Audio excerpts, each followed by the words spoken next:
Gilmar Mendes tremeu, o dia em que o poder recuou. Alerta! O que você vai ouvir agora não é manchete de jornal pago, nem a versão pasteurizada da grande mídia. É crônica, é análise, é provocação. Uma história que corre nos bastidores de Brasília, onde até os ministros mais poderosos de toga já sentiram o peso da rua, da política e de um adversário que não se rende fácil. Hoje vamos falar do dia em que Gilmar Mendes, o decano falastrão do Supremo, apareceu nervoso, medrou e, pasmem, recuou diante de Bolsonaro. A cena que parecia impossível deixou Brasília em choque. Prepare-se, a máscara caiu. Era mais um daqueles dias em que o Brasil acorda já cansado. O café da manhã era servido com manchetes de crise e o cheiro do poder exalava tensão. No centro do palco, um personagem que se acostumou a ditar rumos, Gilmar Mendes. Ministro do STF, eterno dono das frases de efeito, conhecido pela voz grave e pelos bastidores ainda mais pesados. Mas, naquele dia, a postura firme parecia faltar. O homem que tantas vezes esbravejou contra políticos, jornalistas e até colegas de toga estava inquieto, quase trêmulo. As conversas davam conta de que, nos bastidores, Gilmar cogitava endurecer contra Bolsonaro. Havia até quem soprasse que um movimento mais radical estava sobre a mesa, avançar para tentar calar de vez o ex-presidente. Mas aí veio a reviravolta. Em silêncio, quase de fininho, o decano recuou. A cena foi interpretada como um gesto de medo, e a palavra medrou começou a ecoar nos corredores. Não era mais um apelido inventado pela oposição. Era a constatação de que o todo-poderoso da toga, pela primeira vez em muito tempo, sentira o peso da realidade. Nos cafés de Brasília, falava-se em pressão popular.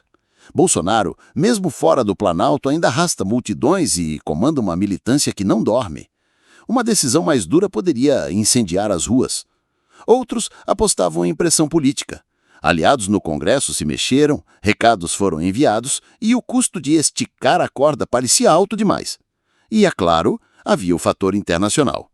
Em tempos em que o Brasil tenta vender imagem de democracia plena, como justificar uma perseguição aberta ao ex-presidente mais votado da história depois de Lula? O risco de reação externa não era pequeno. Gilmar Mendes, que sempre posou como estrategista, pareceu entender que a jogada poderia virar contra si e recuou. Sim, o ministro, que muitos consideram imbatível, mostrou hesitação. A reação foi imediata.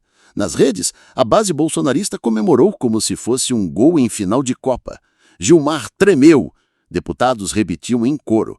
Até ele sentiu o peso. A frase virou bordão, circulou em grupos de WhatsApp, estampou memes e até paródias. Mas a pergunta que ficou no ar foi outra. Será que foi medo verdadeiro ou cálculo frio para ganhar tempo? Porque Brasília não sobrevive de coragem ou covardia, mas de conveniências. E se naquele dia o decano preferiu pisar no freio, talvez tenha sido porque entendeu que a hora de bater não era agora. O que ninguém pode negar é o efeito simbólico.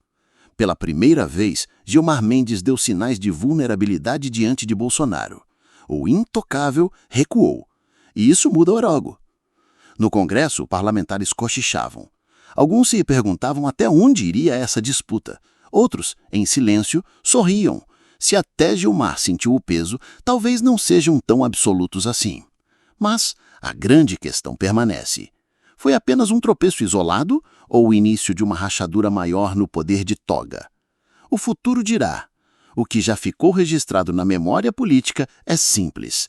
Naquele dia, o decano poderoso, o homem das frases de efeito, sentiu o peso da rua e medrou. E Brasília nunca esquece quando um gigante treme. Aviso final. Esta é uma crônica política de ficção inspirada em fatos reais e debates atuais do Brasil.